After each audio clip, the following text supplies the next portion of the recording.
자, 안녕하세요. 송은지입니다. 제가 하루를 비워서 서희 작가님께서 대신 해주셨는데 너무 마음 깊은 우리 구독자분들 응원의 감사 인사 대신 전해달라고 하셨어요. 고맙습니다, 여러분. 到你今日佢能冇手中先係隻國家生活啊？你覺得向我們這樣生活係大個嘅中國人能生活喺這樣嘅落後國家嗎？ 여기 한 중국 여자가 한국 남자와 결혼한다는 여동생에게 독서를 쏟아내고 있습니다.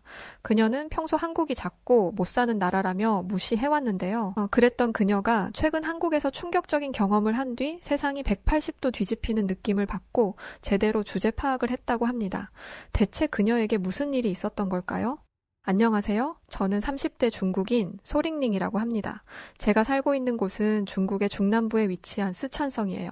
아름다운 자연 경관과 유구한 역사를 자랑하는 쓰촨성은 전 세계적으로 유명한 관광지로 해마다 엄청난 수의 관광객들이 찾는 곳이죠. 저는 어렸을 때부터 수많은 외국인들이 이곳에 와 감탄하는 모습을 보며 자랐고 그럴 때마다 저는 역시 우리 중국은 전 세계의 중심이자 모두가 우러러보는 대국이구나 이런 생각을 하며 제가 중국인이라는 것에 엄청난 자부심을 느꼈답니다.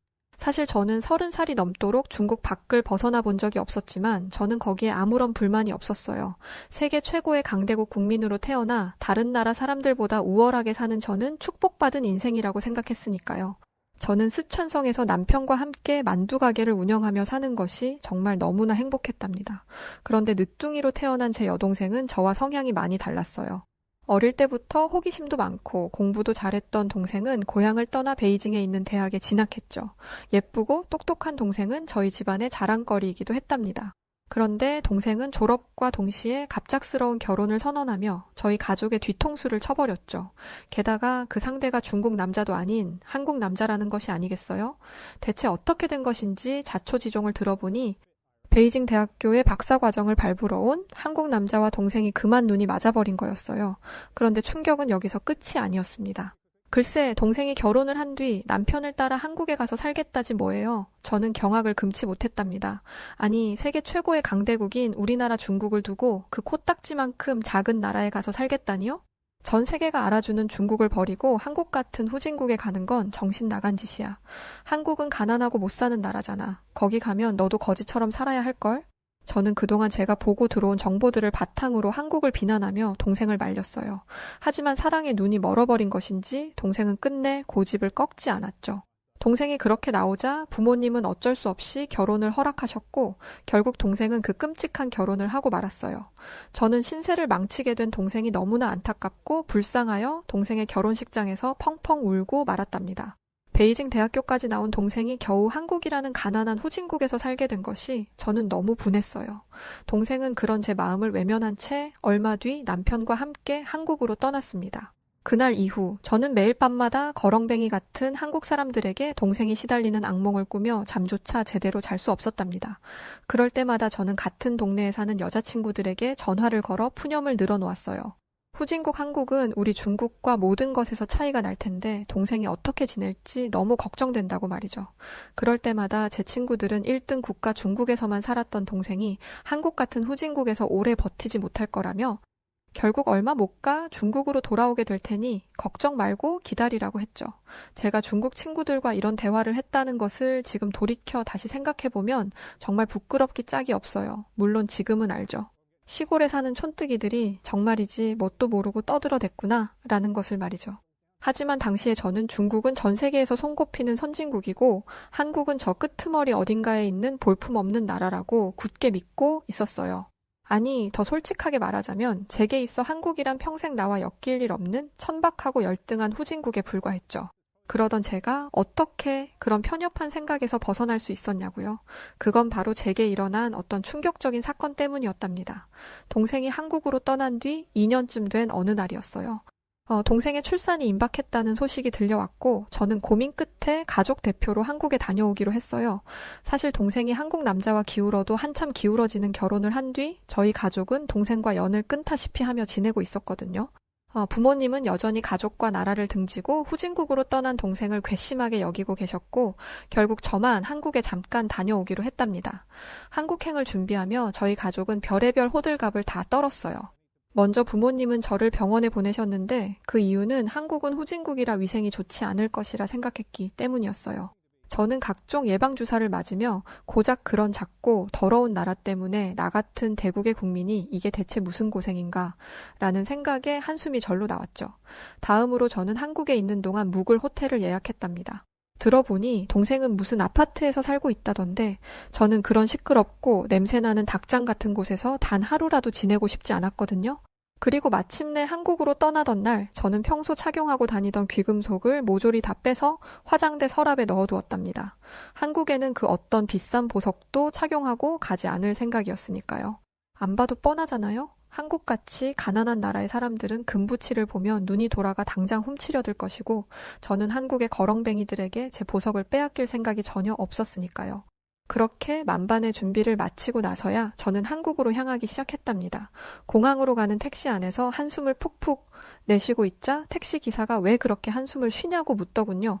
저는 동생 때문에 한국에 가는 길이라고 답했죠. 그러자 택시기사는 이렇게 말했어요. 한국이요? 거기 옛날에 우리 중국이 지배하다시피 한 나라 아닌가요? 아니 그런 후진국에는 왜 가세요? 저는 택시기사의 말에 공감하며 제 여동생이 하필이면 한국 남자와 결혼을 해서 지금 한국에 살고 있다며 푸념을 늘어놓기 시작했어요. 그러자 택시기사는 깜짝 놀라며 대체 중국 여자가 뭐가 아쉬워서 한국 남자와 결혼을 했냐며 이해하지 못하겠다는 반응을 보였죠.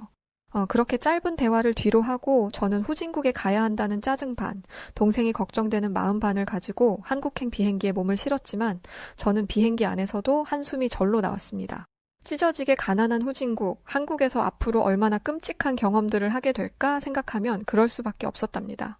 그런데 그런 제 걱정과 우려는 한국 땅을 밟는 바로 그 순간부터 씻은 듯이 사라져버렸고 그날 받은 충격은 아직도 제 뇌리에 깊게 각인되어 있답니다. 우선 비행기에서 내리자마자 마주한 럭셔리하고 세련된 인천공항은 제가 예상했던 한국 공항의 모습과 전혀 달랐어요.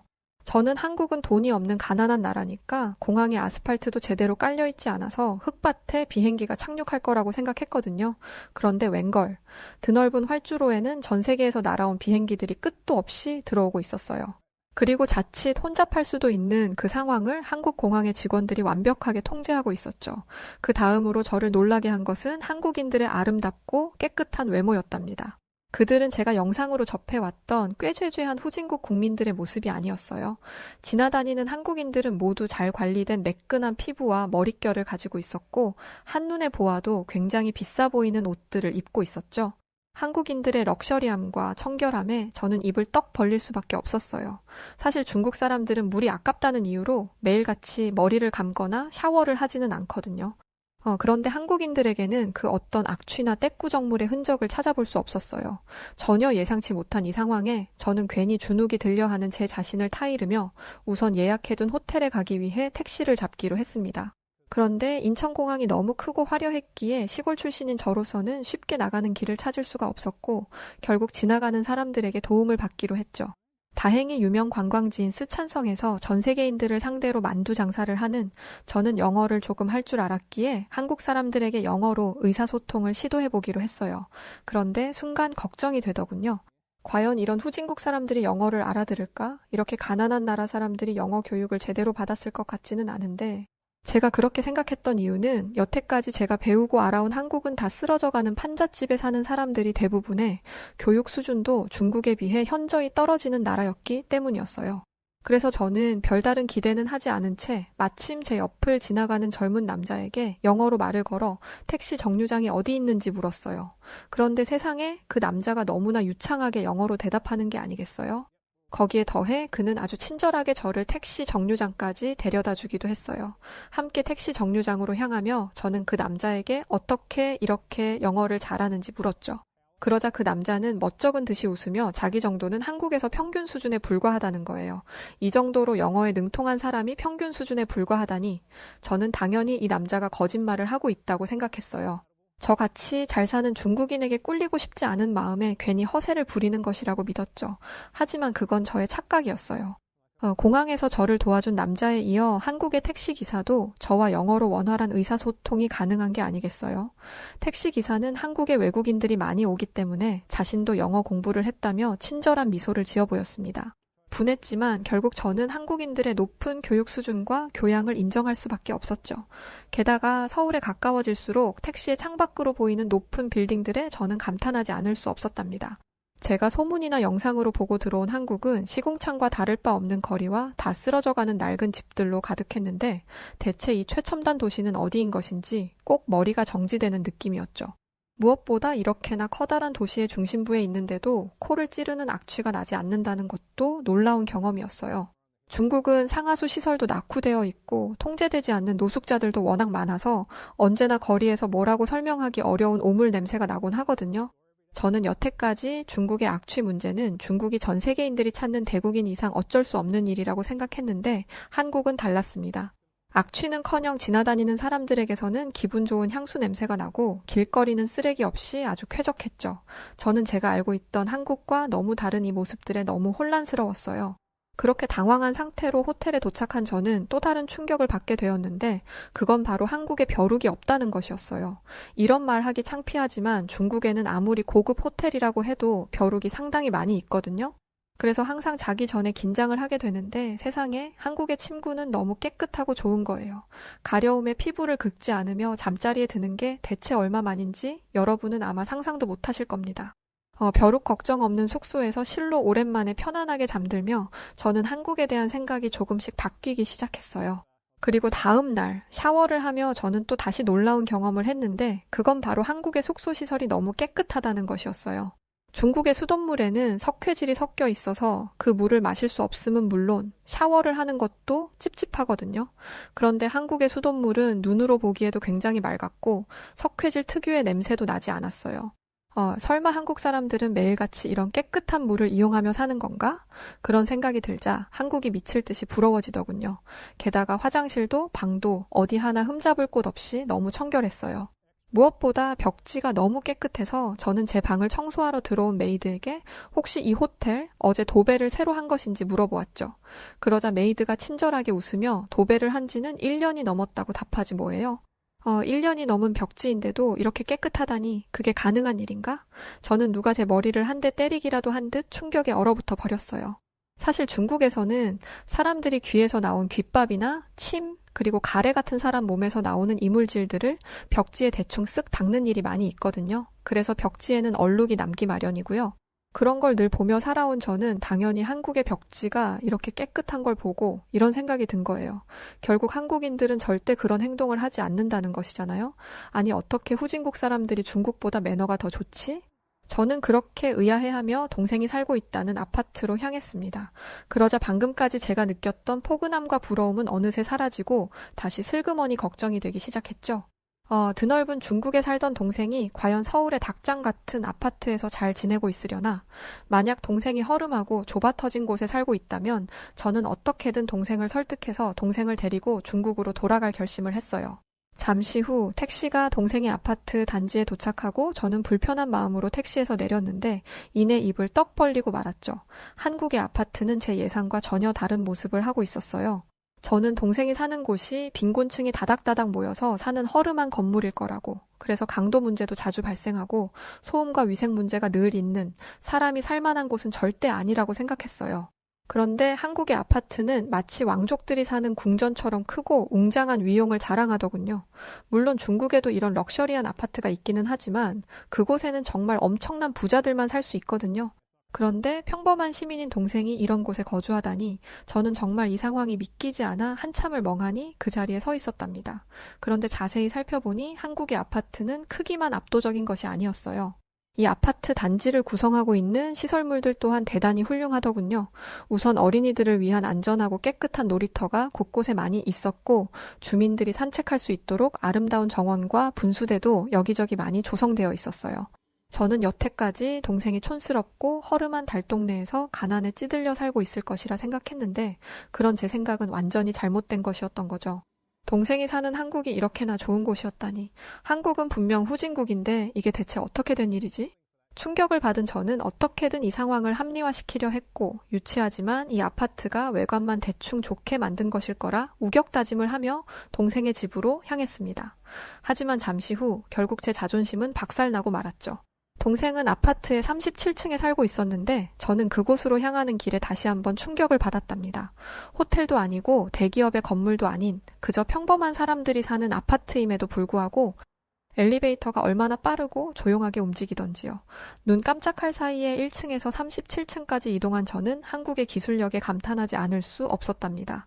그리고 마침내 동생의 아파트 현관을 여는 순간 저는 그야말로 기절할 뻔했습니다. 동생의 아파트 내부 인테리어는 정말이지 완벽에 가까웠거든요. 매끈한 대리석 바닥과 번쩍이는 대리석 벽, 깔끔하게 빌트인 되어 있는 최신식 럭셔리 브랜드의 전자제품들은 물론 최고급 제품으로만 채워진 화장실까지 눈 돌아가게 화려한 동생의 집을 보며 저는 동생에게 복권에라도 당첨된 것인지 물었죠. 그러자 동생이 내놓은 답은 저를 깜짝 놀라게 했답니다. 언니, 이 정도 사는 걸로 한국에서는 부자라고 하면 나 욕먹어. 한국에서 이 정도의 인테리어를 갖추고 있는 거는 그냥 기본이야. 여러분, 동생의 말에 제가 얼마나 깜짝 놀랐을지 한번 생각해 보세요.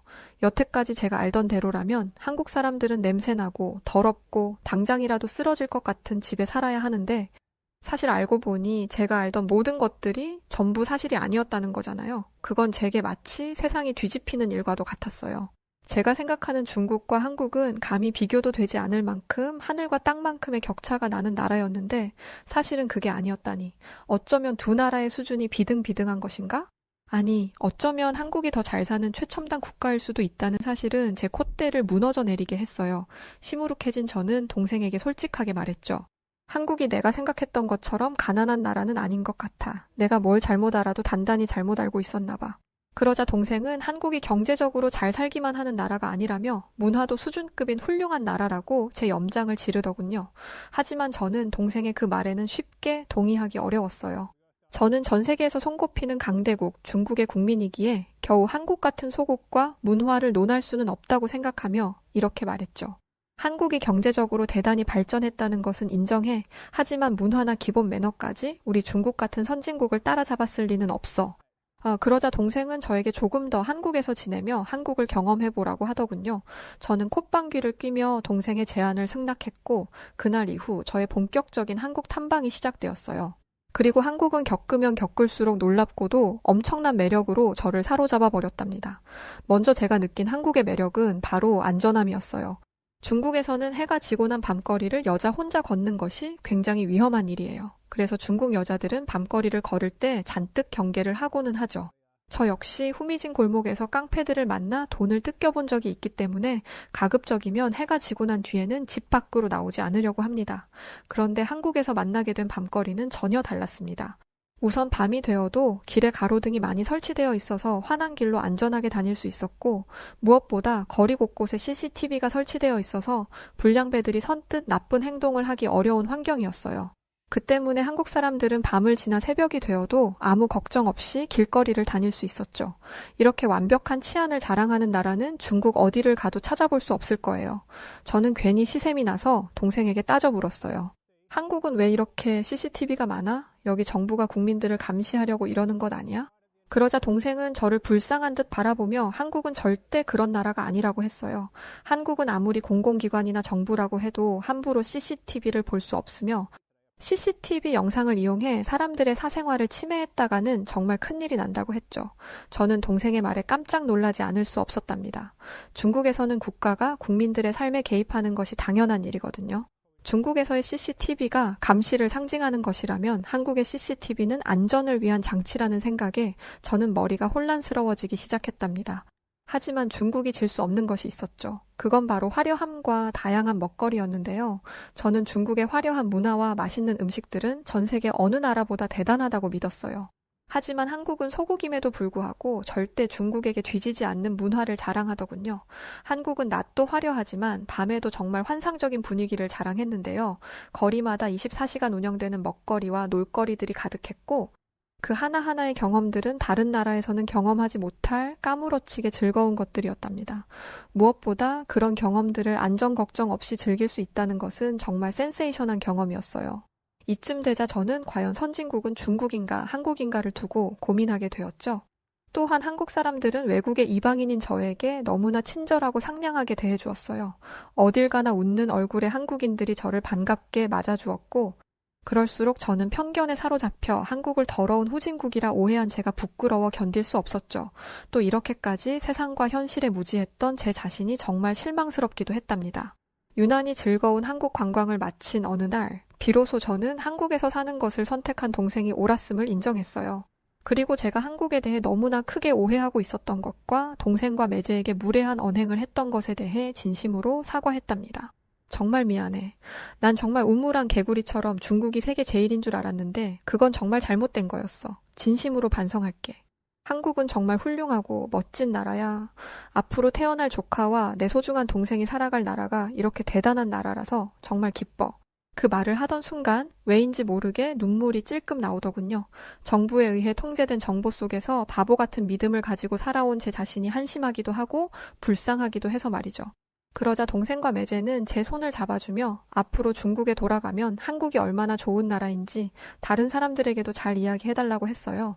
그때 제 머리에는 아직도 한국이 후진국이라고 오해하고 있을 중국의 지인들이 떠올랐고 그들의 오해를 풀어주고 한국에 대해 제대로 알리는 것이 어쩌면 제 역할일지도 모른다는 생각이 들었죠.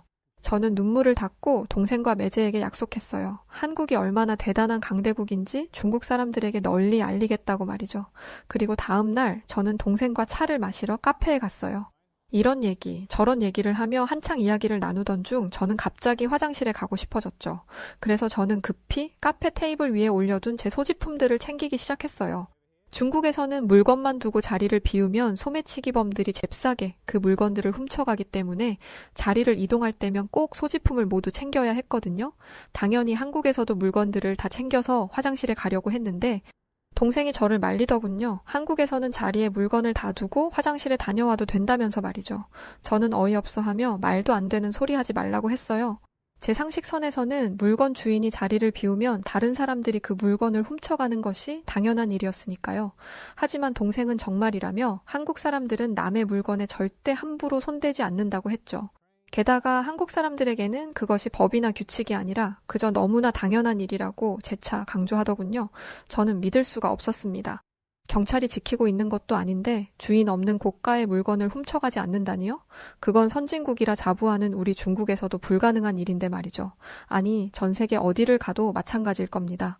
충격에 빠져있던 저는 문득 한국에 오기 전에 했던 제 행동 하나가 떠올랐어요. 한국 사람들을 거렁뱅이 취급하며 귀금속을 다 빼놓고 온 바로 그 일 말이죠. 순간 저는 참을 수 없는 부끄러움에 고개를 숙여야 했답니다. 한국 사람들의 훌륭한 국민성 앞에서 저는 제 자신이 너무 천박하게 느껴졌어요. 동시에 중국과 판이하게 다른 한국의 이런 분위기가 부럽기도 했답니다. 그런데 그 순간 동생에게 갑작스러운 진통이 찾아왔어요. 동생은 당장이라도 기절할 듯 비명을 지르며 바닥에 쓰러졌고 저는 너무 놀라 어찌할 바를 모르고 동동거리며 도와달라고 소리를 칠 수밖에 없었죠. 하지만 그런 순간에도 저는 다른 사람들에게 도움을 받을 수 있을 것이라 기대하지 못했어요. 낯선 중국인의 외침에 선뜻 누가 나서줄 것이라 생각하지 못했거든요. 그런데 한국인들은 제 예상을 완전히 뒤집어 버렸어요. 저와 동생의 근처에 있던 사람들은 누가 먼저라고 할 것도 없이 저희에게 다가와 주었답니다. 완벽한 타인인 그들은 진심으로 저희를 걱정하며 서둘러 구급차를 불러주었고 심지어 어떤 여자분은 동생이 맨바닥에 눕지 않도록 자신의 외투를 벗어주기도 했어요. 그러면서 불안해하는 저희 자매를 위해 따뜻하게 손을 잡아주었어요. 그때 제가 얼마나 감동했던지요. 든든한 한국인들 덕분에 저희 자매는 안정을 찾았고 잠시 후 119 구조대가 도착했어요. 저는 동생과 함께 얼른 구급차에 몸을 실었죠. 그렇게 병원으로 향하는 길, 저는 내심 걱정이 되었어요. 동생과 나는 중국인인데 과연 한국의 병원에서 받아줄까? 중국인들은 같은 한족이 아니면 무시하기가 일쑤인데 이런 걱정들이 마음속에서 올라오더라고요. 하지만 그런 저의 우려와 달리 한국의 의료진은 어떤 망설임도 없이 동생을 받아주었고 그렇게 동생은 수많은 한국인들의 도움으로 무사히 출산할 수 있었답니다. 그날 저는 뼈저린 반성을 할 수밖에 없었어요. 후진국 국민들이라 무시했던 이들에게 이렇게 큰 도움을 받게 될 줄이야. 제 자신이 너무 부끄러웠죠. 그까짓 대국이 뭐라고 한국을 그렇게 하찮게 여겼을까? 그제야 저는 주제 파악을 제대로 한 것 같아요. 또 저는 저희에게 이루 말로 다 표현할 수 없는 도움을 준 한국에게 엄청난 고마움을 느꼈답니다. 더불어 한국인들의 훌륭한 국민성이 부럽기도 했고요. 얼마 후 동생 부부와 예쁜 조카를 한국에 남겨두고 저는 복잡한 감정을 느끼며 중국으로 돌아갔어요. 그리고 지금 저는 스촨성에서 제 주변 사람들에게 한국이 얼마나 멋지고 살기 좋은 나라인지 적극적으로 설파하고 다니고 있답니다. 개중에는 여전히 한국을 후진국이라 무시하는 사람들도 있고 아시아에서 한국은 꼴찌 국가라며 무식한 소리를 하는 사람들도 있지만 저는 거기에 굴하지 않고 이 중국의 시골 마을에서 한정적으로 접한 정보가 얼마나 잘못된 것이었는지 사람들에게 꿋꿋이 설명하고 있어요. 가끔 예전에 저처럼 한국에 대해 이상한 편견을 가진 사람들을 볼 때면 예전에 편협했던 제 모습이 떠올라서 부끄러워지기도 하지만 그래도 저는 요즘 너무 기쁘고 즐겁답니다. 좁은 우물을 벗어나 진짜 세상에서 살게 되었기 때문일까요? 전 이 모든 것이 한국 덕분이라고 생각해요. 여태껏 후진국이라 깔보고 무시했던 한국이 제게 진실의 눈을 뜨게 해줬다니 아이러니하고도 재미있는 일입니다. 요즘 저는 한국 생각을 자주 해요. 언제 특히 그러냐고요? 중국에서 길을 걸을 때 혹시 소매치기가 다가오지는 않을까 경계하는 제 자신을 발견할 때 그렇고요. 또 공항에 내린 순간 중국 길거리 특유의 오물 냄새를 맡았을 때도 그랬고요. 마지막으로 인터넷이 너무너무 느리게 느껴질 때 그렇습니다. 사실 저는 평생 중국의 인터넷이 느리다는 것을 못 느끼고 산 사람인데 말이죠. 한국에 다녀오니 중국의 모든 것이 다 거북이처럼 느리게 느껴져서 정말 큰일입니다. 정말이지 한국은 마성의 매력을 가진 나라인 것 같아요. 그래서 저는 올해가 가기 전 다시 한번 한국에 가겠다는 계획을 세웠답니다. 제게 소중한 가르침을 준 한국에 가서 조금 더 많은 경험을 해보고 싶어졌거든요. 물론 이번에는 저 혼자가 아닌 가족들과 함께 한국에 가려고 해요. 제가 느꼈던 기절할 만큼 놀라운 경험들을 가족들도 할 수 있다면, 그래서 오만했던 스스로를 돌아보고 반성할 수 있다면 굉장히 뜻깊은 일이 될 거라 생각하거든요. 그날을 위해 저는 지금 한국어 공부도 열심히 하고 있답니다. 여러분, 다음에 혹시 어떤 중국 사람들이 어색한 말투로 안녕하세요 하고 말을 건다면 기쁘게 받아주시겠어요? 더불어 조금 더 나은 사람이 되어 한국에 방문할 저와 저희 가족들을 많이 응원해 주시면 감사하겠습니다. 그럼 다음에 한국에서 다시 뵐 날까지 모두 건강하고 행복하셨으면 좋겠습니다. 자, 오늘 사연은 여기까지입니다. 사실 저도 중국인 친구가 한 명 있거든요. 대학 때 만났던 친구인데 한 번은 제가 물어봤던 적이 있어요. 이 친구도 한국에 처음 왔을 때 한국이 이렇게 시설이나 이런 게 잘 되어 있는지 몰랐었대요. 그래서 제가 아니 인터넷으로 보면 다 알 텐데 그걸 모른다는 게 말이 돼? 라고 물었거든요. 그랬더니 친구가 중국에서는 한국에서 보는 인터넷 환경과는 다르다더라고요. 아마 이번 사연도 이와 연관이 있는 것 같아요. 여하튼 오늘 이야기는 중국 쓰촨성에 사는 소링링 씨의 에피소드를 담은 사연이었습니다. 오늘 사연 어떻게 들으셨나요? 오늘 사연이 재밌으셨다면 구독과 좋아요, 알림 설정 부탁드리고요. 그럼 지금까지 해외 다양한 사연들을 읽어드리는 여우튜브 송은지였습니다. 영상 끝까지 시청해주신 모든 분들 고맙습니다.